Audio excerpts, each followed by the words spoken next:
It's go time.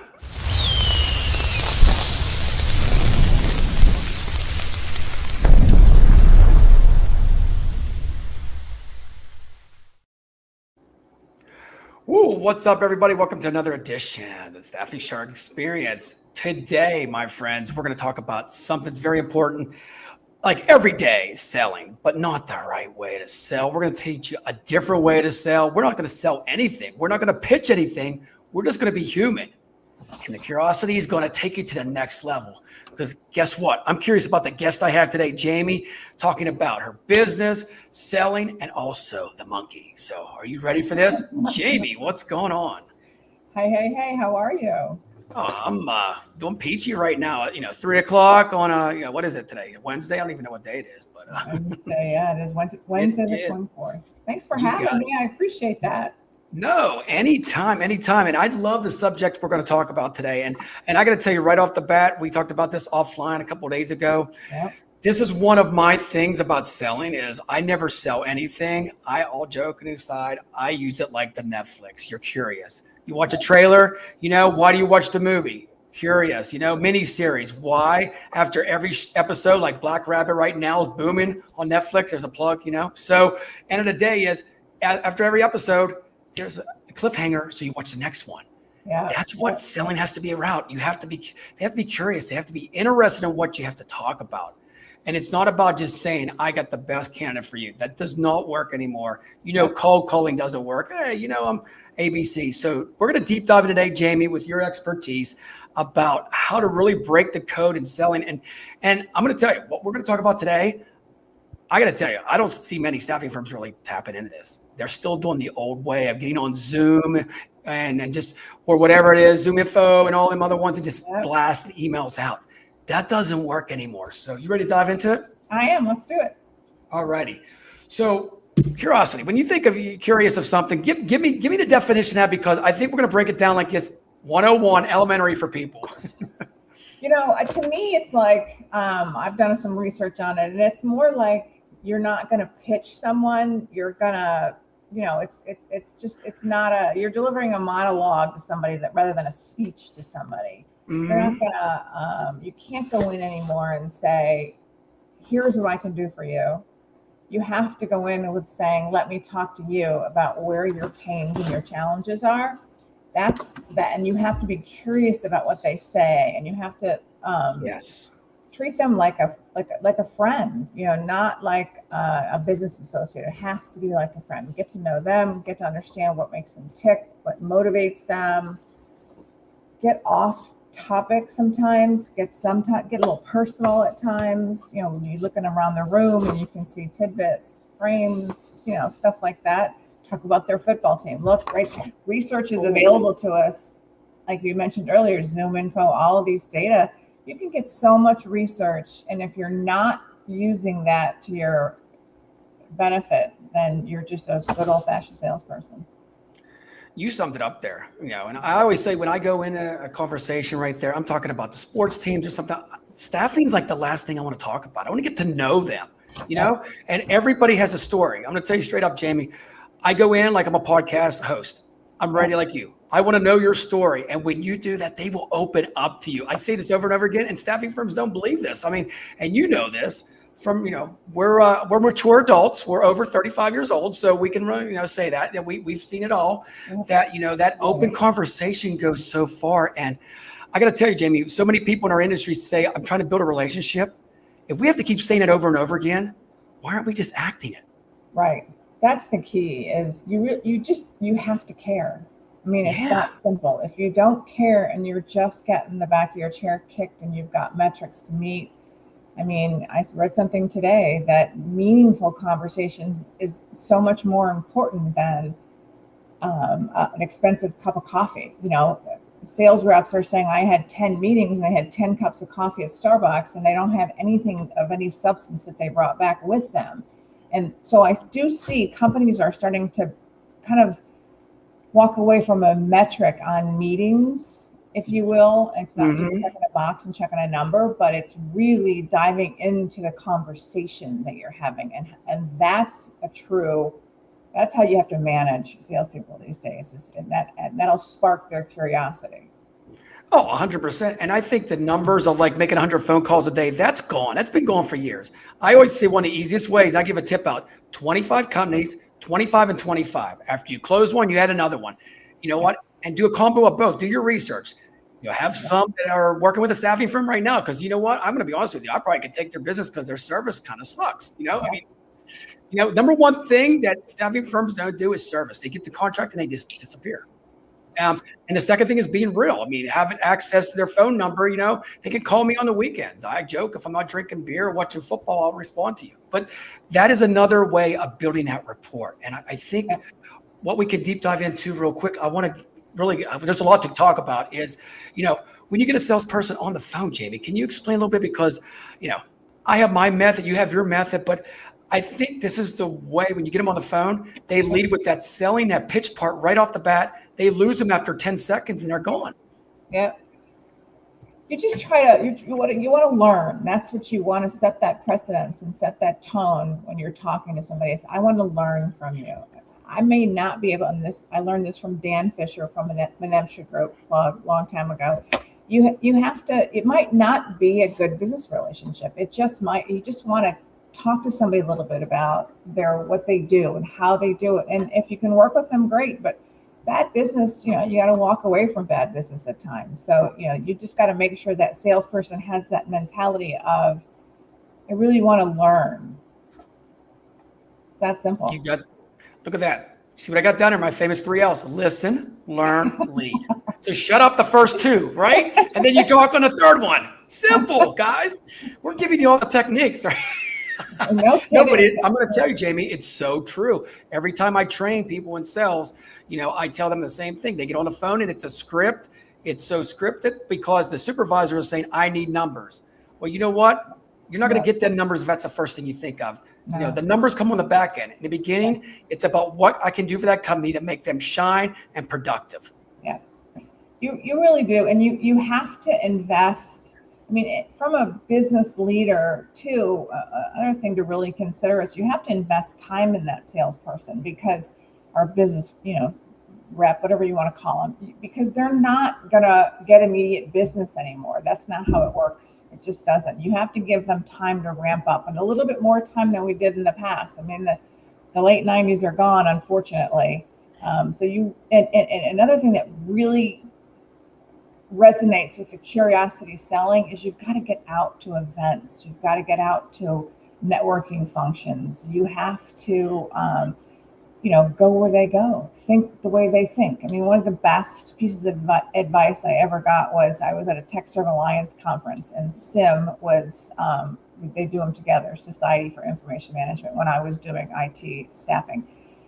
There was a panel of CIOs up on the stage. And one of their questions was, how do we get to you? You've got so many emails and you get so many voicemails. And a couple of them said, we just delete. Yep. delete. And a couple of them, they were pretty much on the same path of saying, we go where we go. Again, think what we think. Go to the events that we're going to. That is face-to-face. Again, it's going back to the good old-fashioned way to sell. Face-to-face wins the race, right? That's what we used to say back in the day. And it does, like the niche, like if you're in manufacturing association, you go to these, Jamie, there's only 2 staffing firms. There's not even anybody there. The one in West Virginia, I was the only one, 187 manufacturing companies. I'm just having fun. I'm like, oh my God, this is so easy pickings. And I think at times these are after hours. So, this 9 to 5 stuff working as a sales rep doesn't work that way. You can work, and I'm going to throw this out. You can work 20 hours a week and be an effective salesperson and staff if you know what you're doing. If you put a strategy together, you don't have to be there 8 hours and just blowing up the phone. And then, please, can we talk about this? Knocking on doors and just dropping your business card off. Does that work? You can't build trust doing it. You can only build trust really getting in front of somebody and talking to them. Mm-hmm. That's where their comfort zone is. That's where they really feel that, okay, this person is honest and sincere. He's just not trying to or she's just not trying to get business out of me. And I'm not a transaction. 100%. The famous word I say all the time is valuetainment. I bring value, but I'm bringing entertainment too. You make them laugh. You got to be quirky. You don't have to be crazy as me. I always joke at the end of the day, but you know what? The reason why they want to work with somebody like myself or other people I train is because you know what? They're like, I'm curious. What the heck do you do besides staffing? Because it's like they're intrigued, and I make them shine too.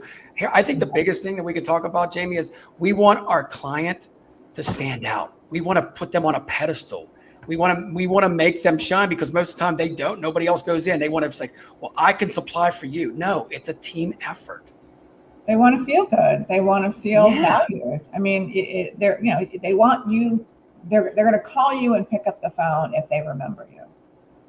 And that's simple. So that's your job, is to go out, get face to face, and figure out a way. And you figured out a way. You do a great job of it. Figure out a way that they're going to remember you, other than just checking in, and an email or that email, the cold calling of emails. Put it this way, it's going to go to spam, like you said. The phone call, it's either in person, or if you do a phone call, I like to play. I'm going to give some of my tips out there. If it's hiring madness during March Madness, I'll put a basketball game up where they can shoot at, put some other stuff in there. The last part, the bottom part has me in it. So they're curious. So they scroll through the email, and at the end it has, who's the shark? I mean, and then you send that out maybe 2-3 times throughout the month. It works that way. People don't do that. They want to put a newsletter and say, when can I have send me a calendar invite. I mean, you got that in LinkedIn before. Did you ever get like a calendar invite after I haven't said a word to you? Yeah, and those are crazy. But that's a pitch. That's a pitch. And no one will react to a pitch. I mean, people really want to help. So if you throw something, March Madness is a great example, and you're putting, let's say, your bracket together, or your draft or fantasy draft of maybe football. Do they do fantasy draft with basketball? No, they do the March Madness brackets. By the way, is like you can win $1 million off ESPN. I know that. There you go. I never won yet. So if you're asking people for help that are into basketball, they're going to want to help you, and that gets them engaged with you. That gets them curious about you, and that builds that trust, and that builds that relationship. 100%. And I think Halloween's coming up. I call it Halloween. It's a whole month. It's a Halloween. I mean, these are little tidbits. People laugh about this, Jamie, but I got to tell you, probably one of the biggest game changers, and it's not about me on this podcast, but we're both going back and forth, is me calling myself a workforce lifeguard. I save careers. I'm not a recruiter. And you know what? You know how many people that I work with, clients in Kansas, like that name catches me. So be different. Have a name for yourself too, a quirky name that you can call yourself. They'll resonate to that. Once I'm going back to the Netflix, but Netflix is a genius move of how they can keep you engaged. And if we can do that in sales. I agree. I agree. And a lot of things you hear now, and we've heard this for a while now with inbound marketing, is, thought leadership. Thought leadership is really important. Well, you can't just toss thought leadership anymore. It has to be intentional thought leadership. It has to be something that they're really going to get value out of. You cannot just post something up there.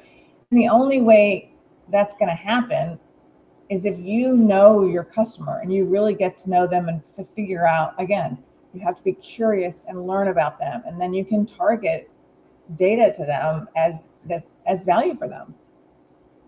You summed it up there. Thought leadership, experts, so overrated. One easy word to tell people: I execute. That's all you have to say. I mean, these are like elementary words that I've got back at Penn State. It's like these little one words that goes in their mind. Because I ask them, Jamie, when I get clients, I'm asking, why do you work with me?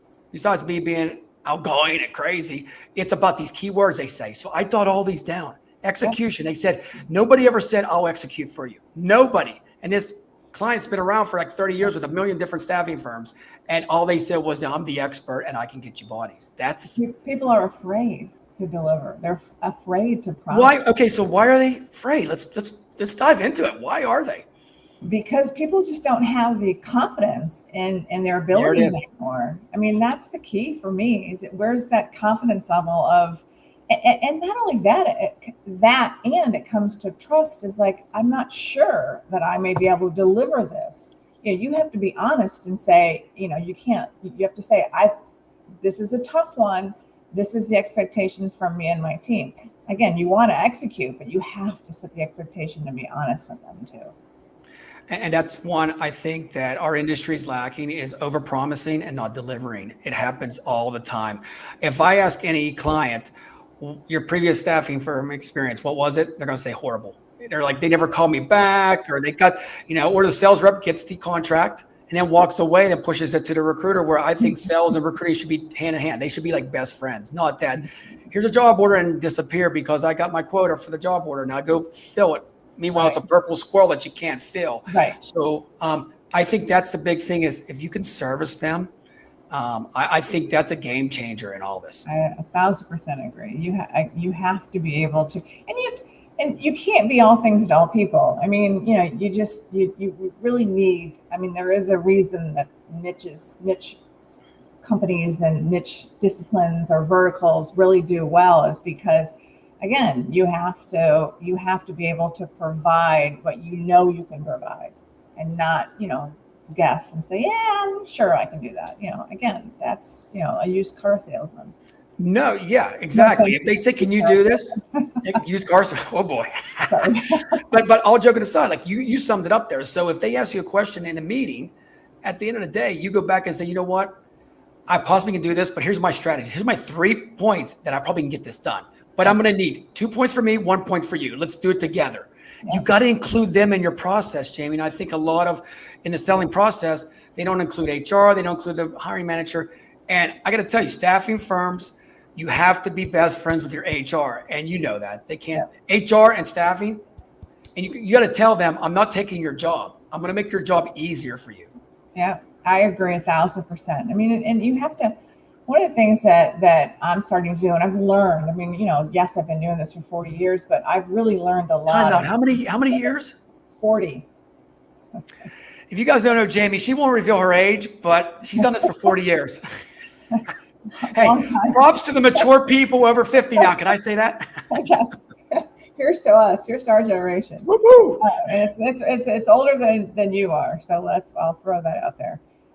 Yeah. So 4 generations. I mean, in the industry. So yeah, I'm 3rd generation in this industry. So I think I know it. But with this pivot, I really learned that, I thought I knew everything there was to know about staffing because, I've been doing it for so long, but there's always something to learn. And I've learned that the pipelines are different than the IT staffing individuals. I know so many people through Texas Alliance and American Staffing Association, but it's a whole different sell. So again, it's learning. You have to learn about the customer and their process and how they do business, because they're not all the same.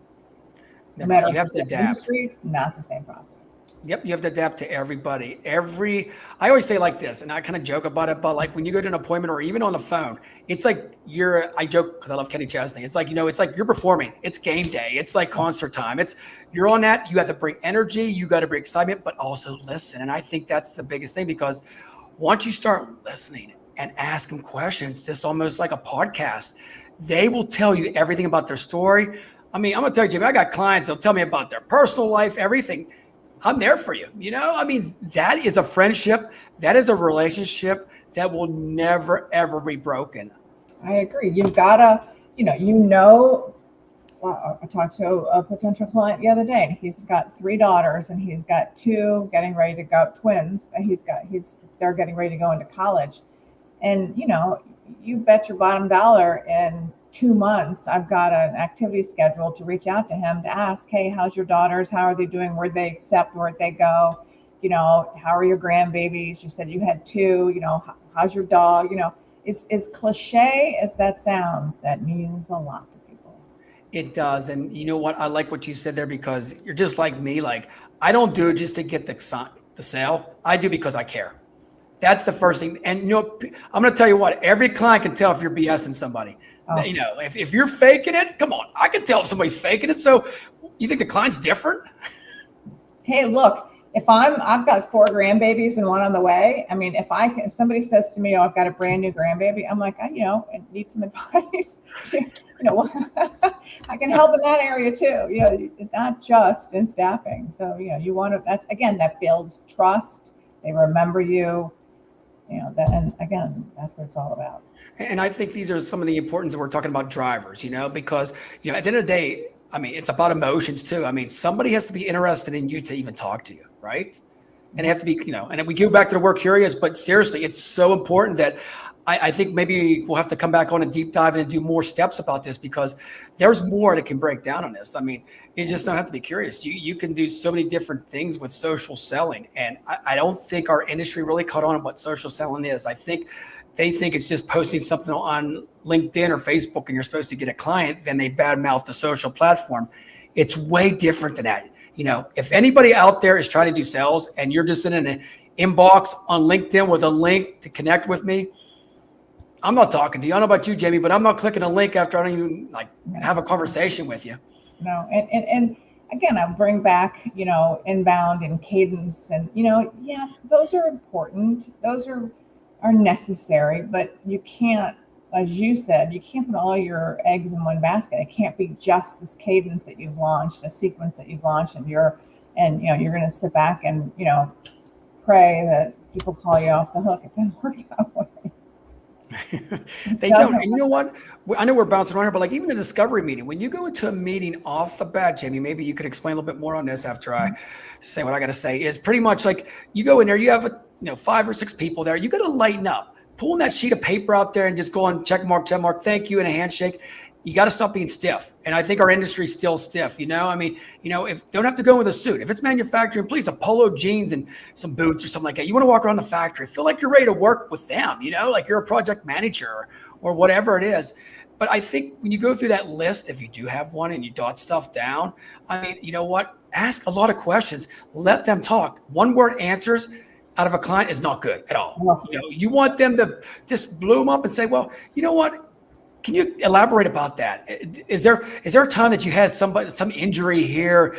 Let's talk about the pros and the cons. And I think a lot of times when we get in these meetings, we don't want to talk about the cons. We need to be aware. You have to. And a great question I ask to not get these open-ended answers is, tell me what that looks like to you.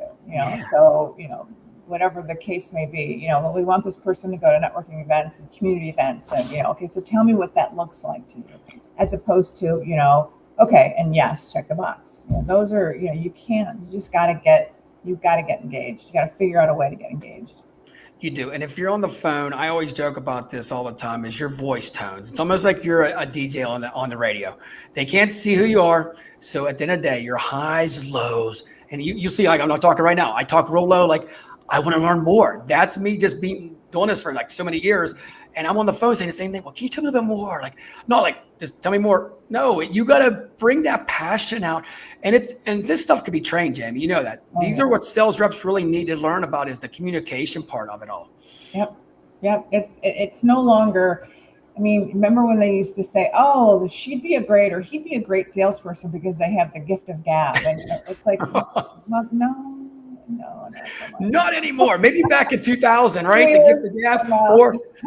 Or I love this one. You come in and you say, I got a book of business. I always say, and this is so funny, I got to say, it's not who you know, it's who knows you.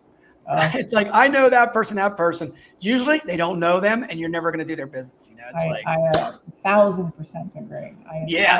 That was an old school one there. I think that term was used in 84, right? As we were watching Moonlighting, right? Remember that? Oh God, I'm dating myself now.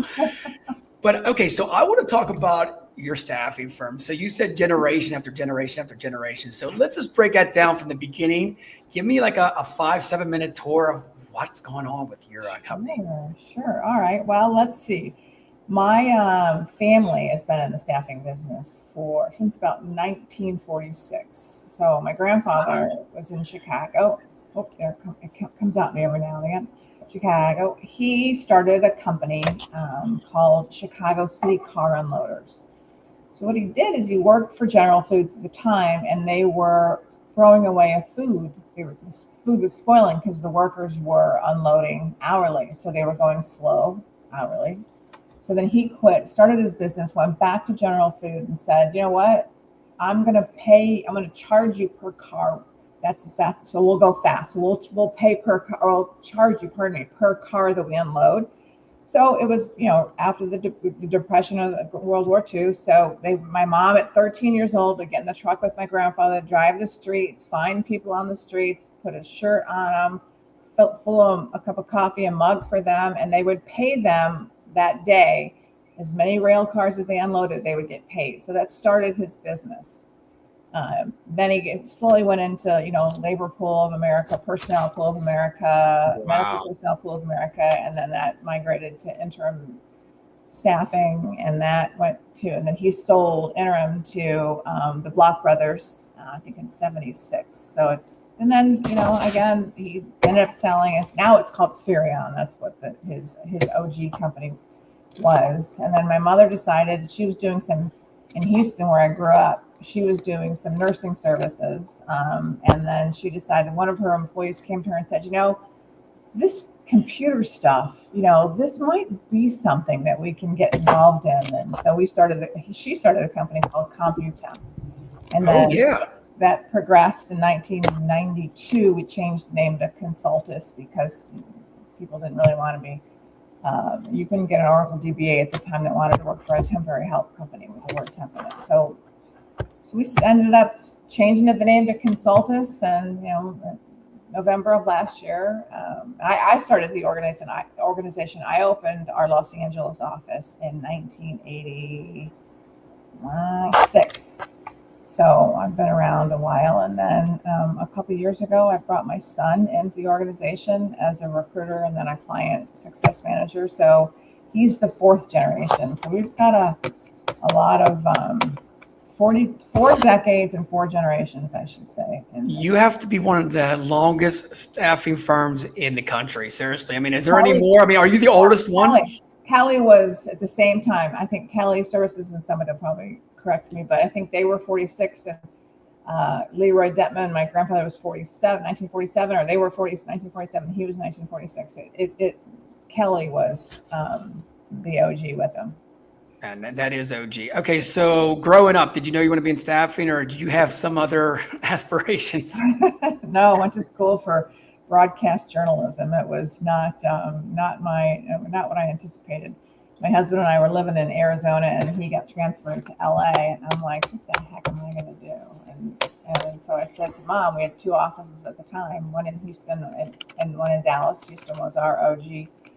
And I said, well, you want to open an office in LA? And, literally Rolodex, literally a binder with tabs of days to call people. Oh, wow. We have one green screen, 8086, DOS prompts. We'd put payroll data in. We'd FedEx the floppy, to corporate here in Florida. They'd FedEx the paychecks back in the good old days, and we could walk the halls and pass out paychecks. But, OMG. Wow. Do you still have some of that stuff? Please tell me you have some of that stuff, artifacts. Yeah, we have a time capsule of that. Oh, I love that. I got to see that someday. Oh my goodness. So that is amazing. Like, so how, the staffing industry evolved all these years, and how it's changing now. I got to tell you, I've only been in it for 12 years, and I'd say the last 3 or 4 years, it's changing so quickly. I mean, there's nothing where it's a 10-year gap now. It's changing every 10 minutes. Oh, it's crazy. It's a crazy market. Hence the reason in November, I decided I was going to sell off the OG Consultus, and I wasn't ready to retire at 62. And I thought, well, if I I know so many people, again, through TechServe Alliance, great organization, American Staffing Association, great organization. And I figured I could parlay those relationships.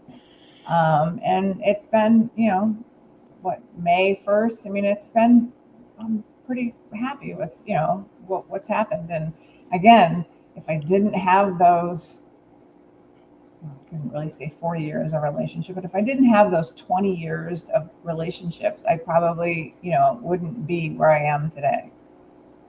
In fact, I just got and I'm not going to call it a name, but I just got some business yesterday from someone that I knew back in back in like 2013, and he just saw my post, called me up, and so again, that's he was curious. He always maintained Yeah. that curiosity of watching my LinkedIn posts, vice versa.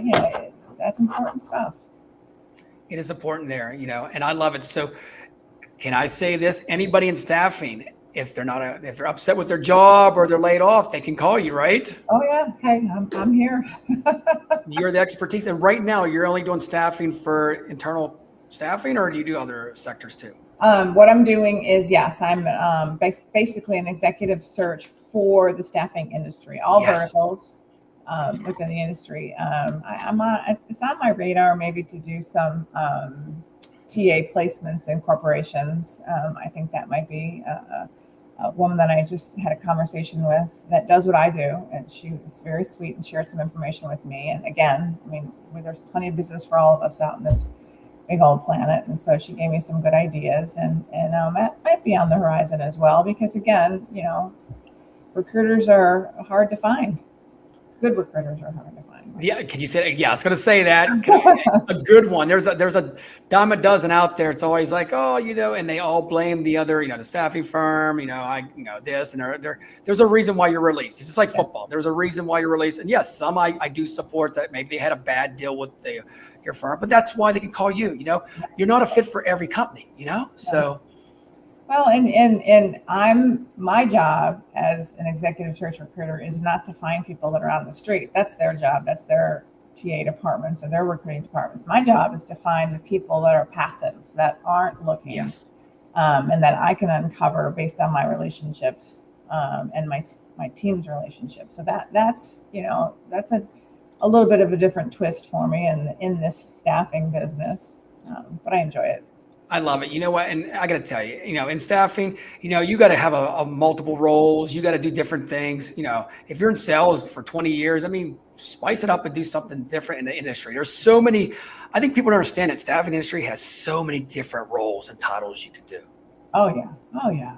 Oh yeah. And there are two different worlds between your mid-market and your enterprise market. I mean, they're two totally different businesses. So you want to hear about the monkey? Yes, let's do it. Come on. It's pretty anticlimactic, but the monkey was something that my grandfather had in his very first office and his very first business, and that has been always in all of his offices along the way. And my mother acquired the monkey, and it's been in all of her locations and offices along the way. And so now I have acquired the monkey that's in my Get out. That monkey is older than me, which again, that's. Hey, age is just a number. Remember that, right? I'm going to tell you. Okay, so my little tidbit is after you turn 50, it's not 50, it's 5.0, 5.1, 5.2. We're getting stronger every year. Okay, all right. I'm gonna that monkey, wow, that's so it's in your office, I take it? Yes, yeah. I'm renovating my home right now, so unfortunately it's at the renovation facility, but yeah, I am. That monkey is near and dear to us, very much so, and it'll be in my son's office someday. I love it. Have you done a post on it yet? Have you posted anything with the monkey? I am going to challenge you, Jamie. All right, to post something on LinkedIn sometime of you guys all posing with the monkey, and a story behind it. I swear it will go viral. I love that. I'll push it out myself. Fair enough. I will. I do have a really cute picture of the team, our current team with the monkey. So I'll toss that out. I love it. So any more final thoughts before we wrap it up? Because I know we bounced around a little bit, but we really want people to, at the end of the day, to understand that there's more than just a pitch. You can't pitch. You got to be real and genuine. And I think we gave some good insight today on that. Basically the trust, but growing up in a soccer family, and it's a long ball. It's a long ball, and you've got to be able to invest the time and want to be in the game. You do. I mean, trust don't come in 1 minute. It takes time to build trust, Oh, yeah. But once you build that, like I said again, it can never be broken. I mean, if you're legit and you're real. So, and I'm going to tell you, clients are out there, Jamie, you know that. If you're there and you're a go-getter and you're approaching it the way we say approach it, with that kind heart and stuff like that, they will buy it. You might not be right now, but just keep them going and don't pressure them. Like we always talk, don't pressure. Just keep them curious. Sooner or later, they're going to pull the string for you. Yeah. Persistence versus pressure, right? Ooh, I like that. So true. It's a balance. That is it. All right, guys. Well, hey, we're getting out of here. It's possibly past our bedtime since we're mature, but I'm just joking. Maybe ours. Wait, Jamie, thank you so much for coming on, giving us some of your expertise about this. Definitely love to have you on another show soon. Maybe I'll see you in Florida sometime at the FSA. Real quick, before we go, let's give FSA a plug. Can you go for it? Yeah. Florida Staffing Association, they've just relaunched their organization with a let's just say under new management. And so please go check out our website because we've definitely got a lot more action going on. We're having actually a mixer in Boca Raton, Florida tomorrow night at POW in Meisner Park. We just had one in Orlando. So, Florida Staffing Association is definitely reinvented itself. So give us a shot now. There it is. If you're curious, check out FSA. There it is, a famous word. Hey, Jamie, thank you so much. I'll talk to you soon. All right. Thanks, Shark.